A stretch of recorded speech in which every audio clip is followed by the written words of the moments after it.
Bene, buongiorno. Eh, io prima di tutto vorrei parlare un po' da dove parlo, da dove sono. Io parlo come qualcuno che ho fatto il mio dottorato all'Università di San Paolo negli anni 90. In questi contesti ho partecipato di un gruppo di studio presso il CEM, il Centro Studi Migrazione San Paolo. In questo centro ho mantenuto contatto con loro fino a ora e da 20 anni fa ho fatto un tirocinio di postdottorato qui a CER, a Roma, dove ho conosciuto padre Graziano, padre Lorenzo, a cui ringrazio per questo invito così gentile e generoso, e anche a padre Paolo. Allora, penso che avrei qualcosa da dire sul contributo del Centro Scalabriniani alla ricerca sull'immigrazione, ma poiché il tempo è limitato, dovrò essere il più sintetico possibile. Allora, ho pensato in 5 parti della mia presentazione. La prima, un po' un piccolo storico della ricerca sulla migrazione in Brasile, poi i sviluppi più recenti, poi un panorama del centro di ricerca sulle migrazioni, poi i temi emergenti, poi le prospettive per il centro studi. Allora, il fatto che il Brasile sia un paese storicamente formato da processi di colonizzazione, di traffico di lavoratori schiavi e a partire dall'Ottocento, di arrivo di migranti come lavoratori, questo fa che la questione dell'immigrazione sia sempre da evidenziare in Brasile, che è sempre presente nel discorso, nella pratica statale, e l'immigrazione è sempre stata intesa sia come processo di occupazione del territorio, sia come formazione del mercato del lavoro, sia come rafforzamento di alcune caratteristiche considerate più desiderabili per la popolazione del paese. No? Bene. Con la,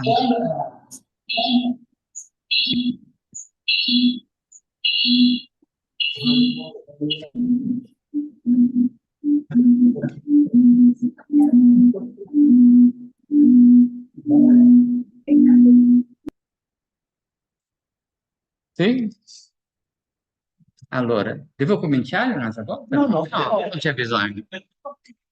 Allora, eh, mi pare che questa veduta sul processo storico dell'immigrazione nel Brasile sia interessante per noi, no? Perché con la creazione dei primi centri di istruzione superiore, dei primi istituti di ricerca nel Brasile, la immigrazione straniera inizialmente e poi la migrazione interna sono diventati oggetti di interesse con l'obiettivo non solo di conoscenza, ma anche e forse principalmente di intervenire.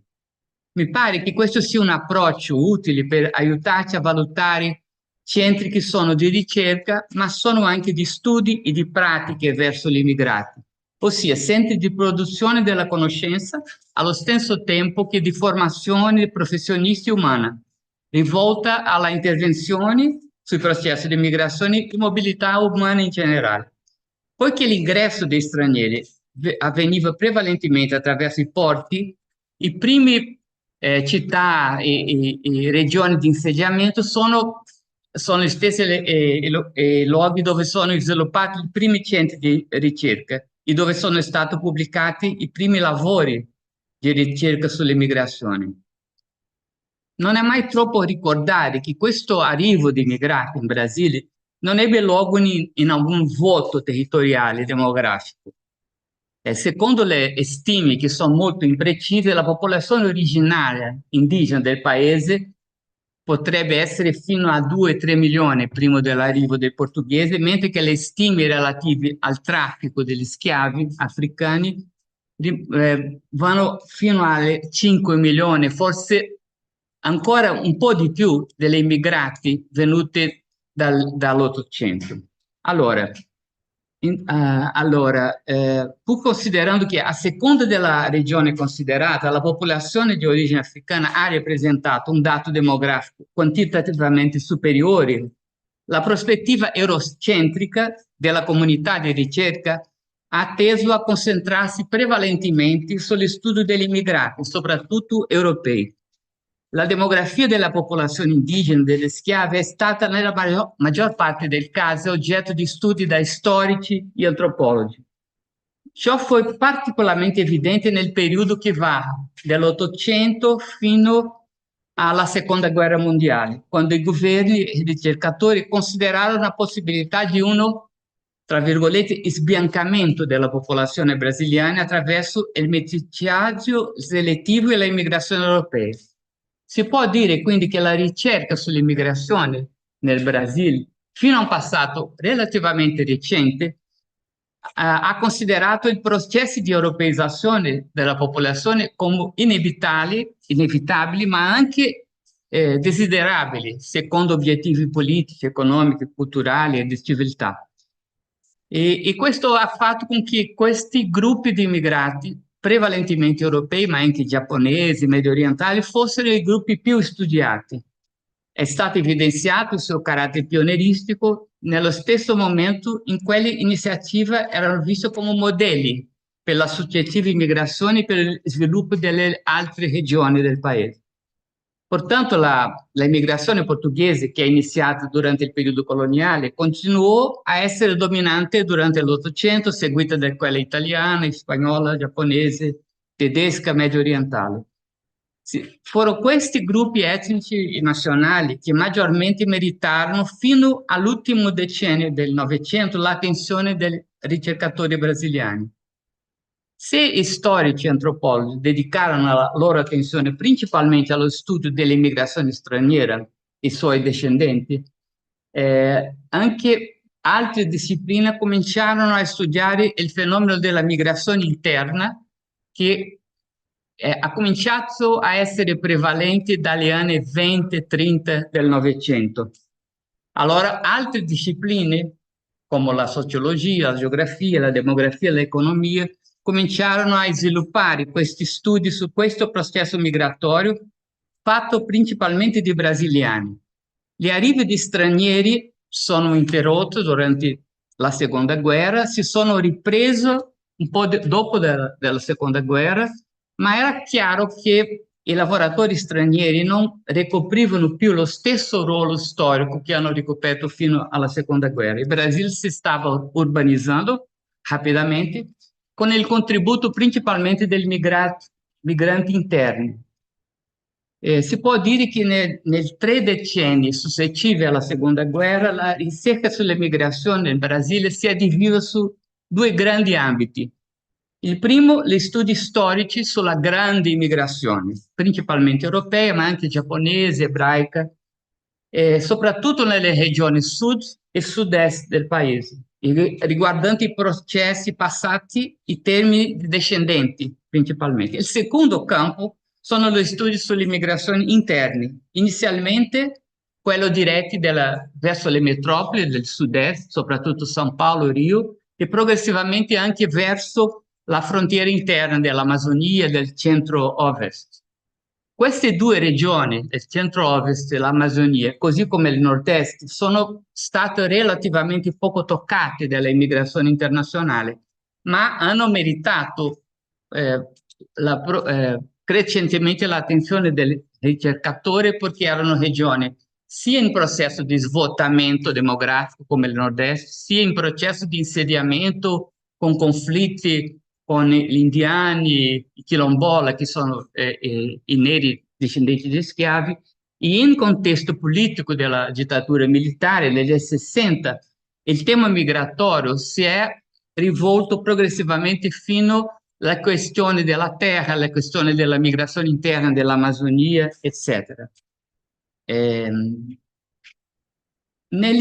Apparentemente negli anni 60 e 70 il paese, il Brasile, aveva cessato di essere una destinazione significativa per la migrazione internazionale. Questo tema interessava soprattutto gli studiosi di storia delle migrazioni e degli discendenti di immigrati. Ma un dato significativo di questo momento, il dopoguerra, è stata la trasformazione subita del centro di assistenza Glicério, che è stato creato nel 1945 nella città di São Paulo per servire la comunità degli italiani e dei loro discendenti.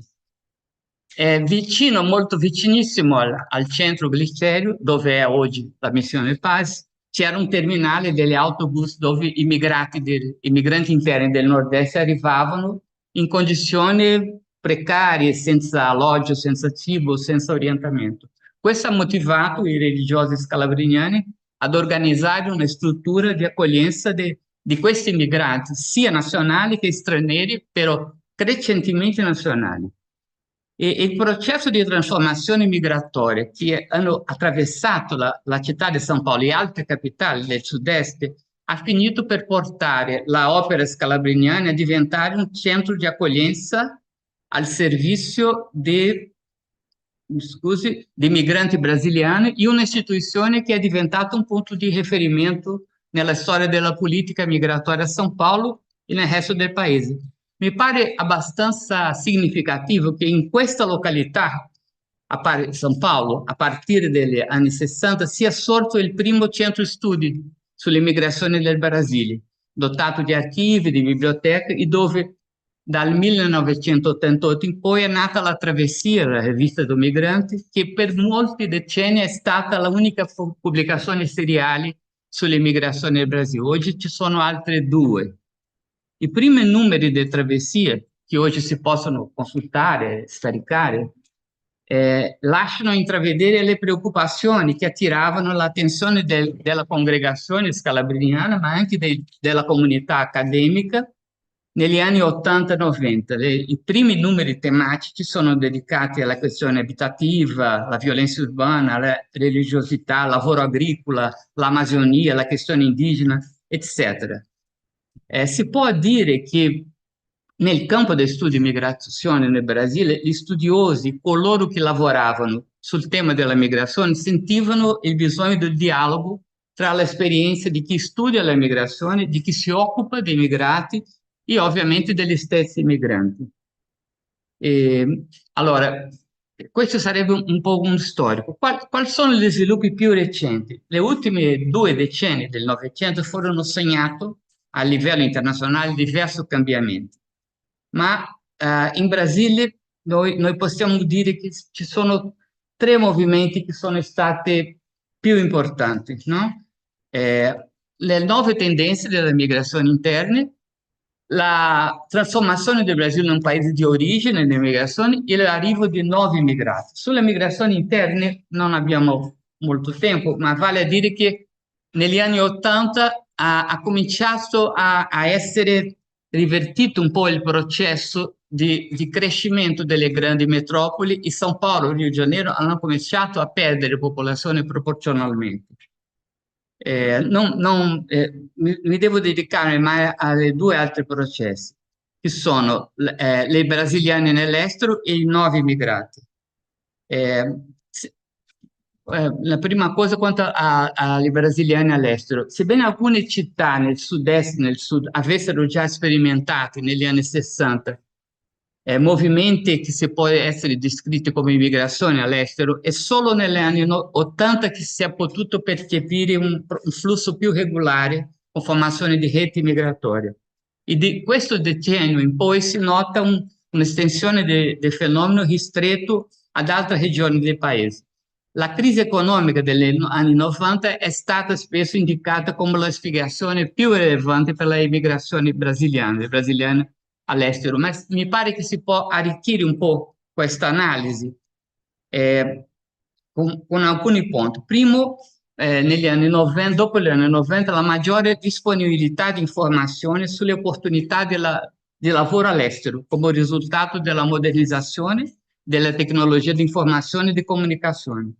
Secondo, la esistenza di un legame storico e culturale legati alla presenza in Brasile di un numero significativo di discendenti di immigrati, specialmente portoghesi, spagnoli, italiani, ma anche giapponesi. Terzo, l'acquisizione della cittadinanza europea o l'esistenza di ascendenza giapponese che consente di emigrare per questo paese. Quarto, la crescente insicurezza urbana in diverse città brasiliane. Quinto, nel caso della migrazione verso i paesi vicini, Paraguay, Bolivia, una espansione della frontiera agricola interna che ha portato i brasiliani a varcare i confini e emigrare per questi paesi frontalieri. Dopo gli anni 90, l'immigrazione dei brasiliani è diventata un oggetto di studio che ha creato una bibliografia molto abbondante. Questo è evidenziato, per esempio, nella rivista Travessia, che ha dedicato tanti numeri alla immigrazione dei brasiliani dopo gli anni 90. Questo tema che era assente nei primi numeri è diventato ogni volta più presente nelle edizioni della Travessia, e non solo della Travessia, ma della comunità di ricercatori in generale. L'ultimo movimento che vorrei sottolineare è il movimento dei nuovi immigrati. Allora, sembrava che il Brasile aveva finito il suo periodo storico delle migrazioni dopo gli anni 60, 70, ma questo non era vero, no? Perché dopo gli anni 90 il paese comincia a ricevere nuovi flussi migratori di origini nazionali, etniche, molto diverse di quel periodo storico precedente. Allora, per quanto riguarda le migrazioni precedenti, la statistica degli stranieri del periodo storico anteriore, degli italiani, spagnoli, è cominciata a diminuire e è cominciata a crescere principalmente quello oriundo dei paesi del Mercosur, come la Bolivia, l'Argentina, il Paraguay, l'Uruguay, ma anche degli altri paesi associati al Mercosur, come la Colombia, il Perù, l'Equador, eccetera. Entonces, allora, quello che si vedeva è che la storia immigratoria del paese non era chiusa, no? E questa nuova immigrazione che si è iniziata in questo periodo non contava con incentivi statali sull'arrivo e sull'insediamento di stranieri, era una risposta principalmente al bisogno di forza di lavoro e di imprenditorialità da parte di settori dell'economia nazionale. Un buon esempio di questo è la industria tessile inizialmente fatta dai sudcoreani a San Paolo, poi dei boliviani associati a loro, che è molto cresciuto in questo periodo, negli anni 80 e negli 90. Allora, erano immigrazioni che venivano fuori dalla legge, no? E che aveva bisogno di regolarizzazione. Il Brasile aveva ancora una legge di immigrazione ereditata del periodo dittatoriale, del periodo militare, e ha avuto un bisogno di una rinnovazione, di nuove leggi, no? Questo è stato un problema perché gli immigrati del Mercosur avevano la possibilità di regolarizzazione più facile, ma con quelli che non erano del Mercosur i problemi erano più grossi. E questo si è fatto sentire specialmente nel caso degli haitiani che hanno cominciato a arrivare principalmente nell'anno dopo il terremoto del 2010, un numero significativo di immigrati di quella nazionalità haitiana hanno cominciato a entrare nel territorio brasiliano, principalmente via frontiera amazzonica. Poiché non esisteva alcuna possibilità di essere accettati come immigrati secondo la legge brasiliana, lui richiedevano rifugio, che era negato. Allora, questo ha creato un problema che ha obbligato il Ministero del Lavoro a creare la prima modalità di visto umanitario per questi haitiani. Un caso che è interessante è questo arrivo degli immigranti dei haitiani alla frontiera e il loro spostamento verso la regione del sud ha assunto talvolta la caratteristica di un'emergenza umanitaria. Vale qui la pena evidenziare come operava allora il CEN, il Centro Studi Immigrazione di São Paulo. Al cumuli dell'arrivo degli haitiani che sbarcarono a São Paulo dopo giorni di viaggi dalla frontiera con il Perù, centinaia erano accolti proprio nell'installazione del centro studi e per quanto possibile furono risolti i bisogni più urgenti. Un dato rilevante è che proprio in questo momento di crisi, nell'anno 2014, se non sbaglio, il Comune di São Paulo ha creato il suo primo centro di accoglienza per gli haitiani, stendendo il lavoro già svolto della Missão Paz, che aveva problemi di affollamento, di sovraffollamento. Ho avuto l'opportunità di visitare questo rifugio appena creato in occasione di una riunione del consiglio editoriale della rivista Travessia. In questo centro erano ancora i funzionari del Ministero del Lavoro. Mi sembra che questo è molto illustrativo di quanto si intrecciava il lavoro di ricerca e il lavoro della rivista Tre Minuti. Vabbè. Allora, non ho tanto tempo, io ho voluto parlare molto rapidamente della questione dei venezuelani, che è una situazione diversa, perché diversamente del caso di haitiani. È stata un'immigrazione chiaramente non voluta dal governo brasiliano e che noi abbiamo avuto un governo, del governo di Bolsonaro, che era chiaramente ideologicamente opposto al caso di Venezuela, al governo di Maduro in Venezuela. Allora c'è stata una crisi abbastanza grande con tante manifestazioni xenofobe, ma si può dire che questo governo si è stato forzato un po' a regolarizzare i venezuelani. Allora, il governo ha fatto la cosiddetta operazione accoglienza, che è avviata durante l'amministrazione Bolsonaro, con l'attenzione alla partecipazione dei militari e al partenariato con la ACNUR, l'OIM, la USAID e organizzazioni non governative, incluse tante religiose, cattolici, ma anche neopentecostali e evangeliche. È stata organizzata una logistica in grado di accogliere migliaia di venezuelani che, dopo l'accoglienza nella frontiera, sono stati interiorizzati. Ci sarebbe tanto a dire su questo, perché è un processo che ha una visibilità molto grande nel confine, nella ricezione, ma poi c'è tutta una capillarizzazione e oggi i venezuelani sono stati dispersi in più di 1000 comuni in tutto il Brasile, ossia 1 su 5 comuni del Brasile ha ricevuto questi venezuelani dell'operazione accoglienza, e abbiamo molto poca informazione su chi ha fatto l'accoglienza, in quali condizioni.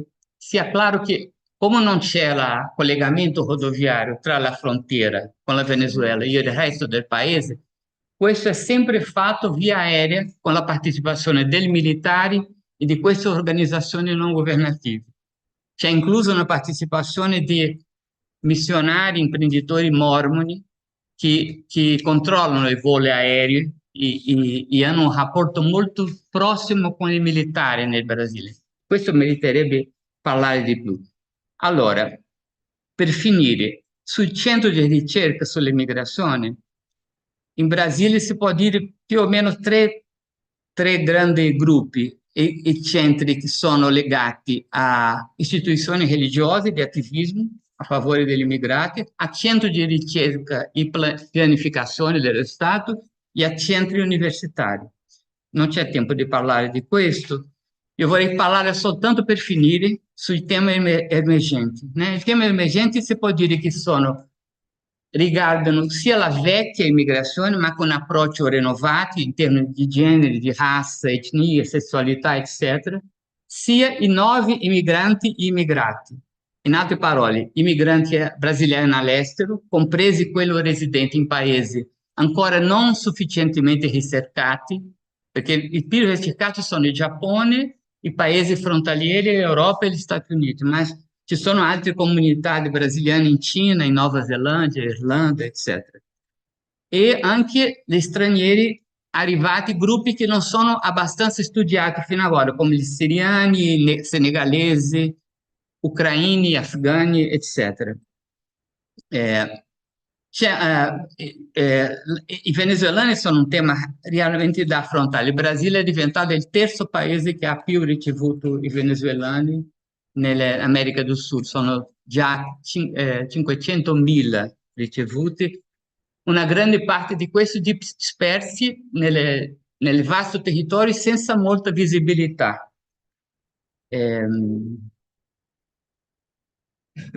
Per finire, no? Per finire, sulla questione della migrazione interna ci sarebbe tanto da dire, ma specialmente la questione climatica oggi in dia è un tema molto, molto che si destaca anche per i problemi delle inondazioni nel sud del Brasile che hanno provocato diversi spostamenti di sfollati.